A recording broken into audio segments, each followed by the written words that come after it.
on day one, it's not just how you produce the show, but it's also mentally. You've got to approach it professionally. And at some point, you're going to have to make a mental shift if you haven't done that already.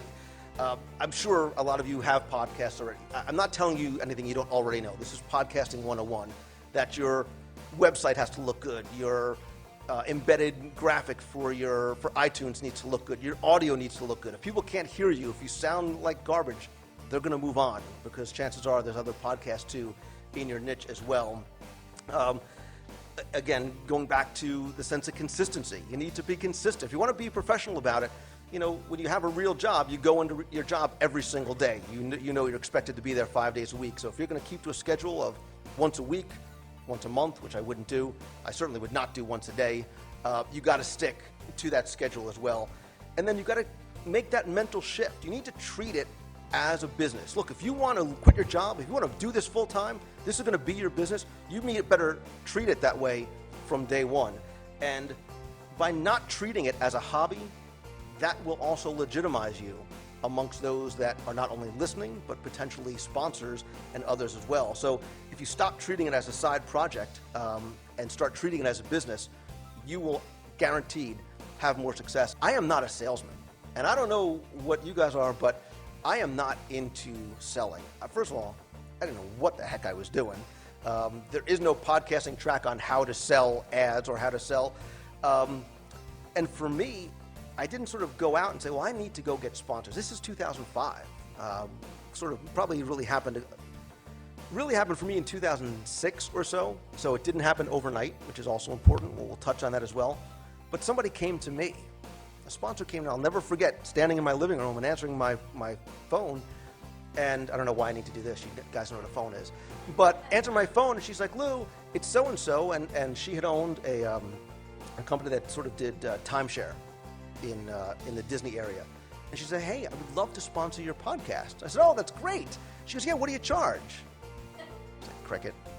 And I was like, well, so now I try being lawyer. Well, there's lots of opportunities to I had no clue what I was doing. And for years, I still continued to have no clue. But somebody told me an expression in the music business is fake it till you make it. And that's exactly what I did. So I could have made it up as I went along. But she realized, she said, hey, your audience does one thing. They go to Disney World. My business is based in Disney World. This is a perfect marriage for us. And again, that's a whole nother discussion about your audience and finding the correct, organic, targeted advertisers.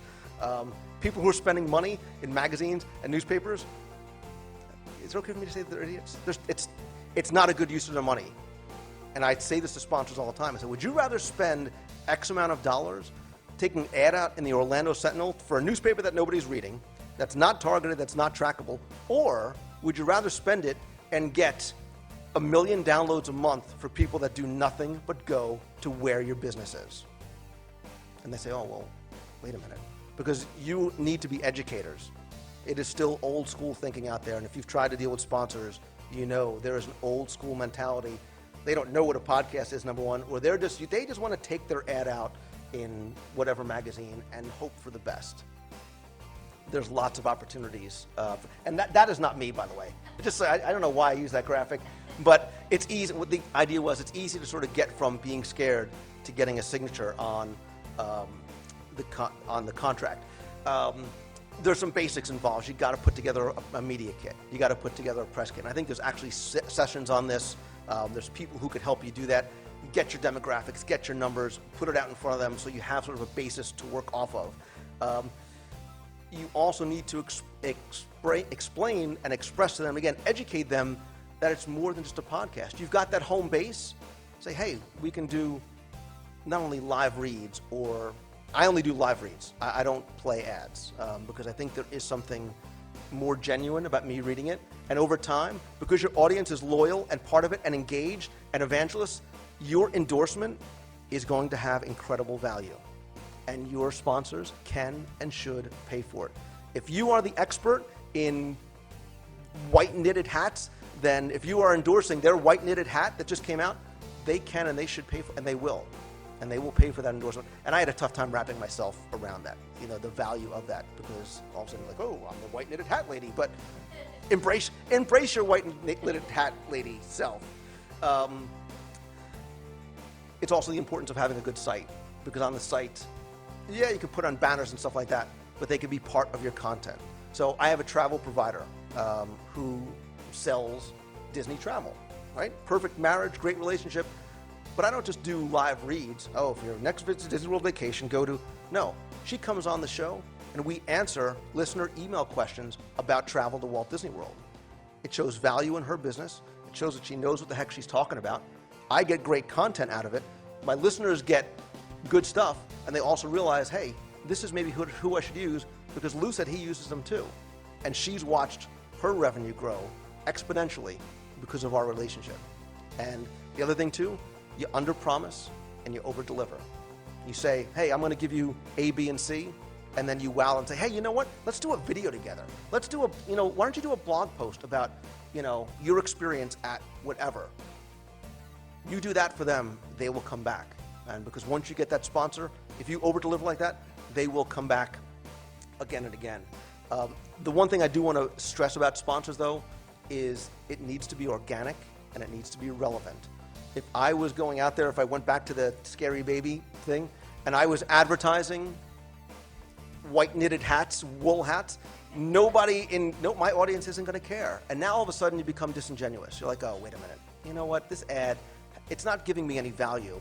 He's taking it really just because it's about, I'm telling you, your audience will see that. They will see it, and they will almost, it takes away some of your credibility. And once you build trust, don't ever lose it. It is very easy to lose trust in your audience or even your sponsors. So make it organic, make it relevant, and for your audience and for your sponsors, make it something that always is going to be a mutually beneficial relationship. The sponsors I've had now, I've had for years, and those make for great relationships, mutually beneficial, not just in the value that we get and the whole kumbaya thing, but monetarily as well. One question I was talking about with somebody yesterday, and just quickly talking about sponsorships, is what are you worth? How do I figure out the value? For years after that first lady called me, people would say, yeah, I'd love to advertise on your show. What do you? And I'd go, oh, well, let me get back to you, and I'll send you an email. And I'd hang up the phone like, oh my God, what am I worth? And I didn't know. So one thing that I did, and you guys should do too, is try and come up with what your value is based on how big is your audience, how long have you been doing it, how engaged is your audience, what are you able to offer them maybe even beyond the podcast. Number 2, get comparative rates. And I don't mean just from other podcasters or blogs or sort of in your niche, but go out and find out and say, what would it cost this person to take an ad out in the local newspaper, in a magazine, a TV ad, a radio spot? What's their demographic? What's their reach versus what I can offer them? Because when you go to them and say, hey, I want X amount of dollars per episode or per month or per year or whatever it is, and they say, well, what are you, crazy? You'll say, really? Because if you went out and tried to reach those same audience, this is what it would cost you to do it. And so they'll understand the value more. But there is also no hard and set rule. I've adjusted this over and over and over again, even so up to a couple of weeks ago, to now I have something that sort of offers a couple of different tiers of sponsorships. But again, this is something we could talk about probably for hours. But please understand, I was exactly where you are, and I had that same fear and that same trepidation, and I didn't know what I was doing, but I'm telling you, it can be done. And the other thing too, make sure you set your expectation levels. There is this sense of entitlement that I've been seeing in people over the years, and it's that, well, hey, I just started podcasting. I've got 6 episodes. I got a WordPress thing. I'm doing. Where's my money, man? Where's my sponsors? I'm ready. I'm ready to, for Coca-Cola to come knock. First of all, Coca-Cola never came knocking on my door. They realize that podcasting doesn't necessarily always mean profit. I think a vast majority of podcasters probably don't make money doing this. It takes real work. You've got to bust your butt. 9 to 5 doesn't exist. So if you're in a job now and you punch out at 5, you're like, man, I'm psyched to be leaving my job. You better be ready to be working 7 days a week. especially if you do it out of your house, that temptation can and should and will always be there to be like, I need to go work on my site. I need to go work on my show. I need to make this better. I need to set something else up. Because now it's yours. This is your responsibility. So if you want the reward, you need to take the responsibility for it as well.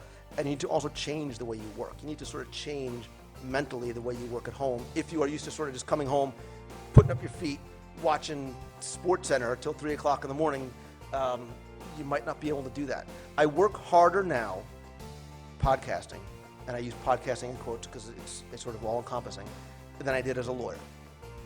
But I'm 100% more happier than it was back then.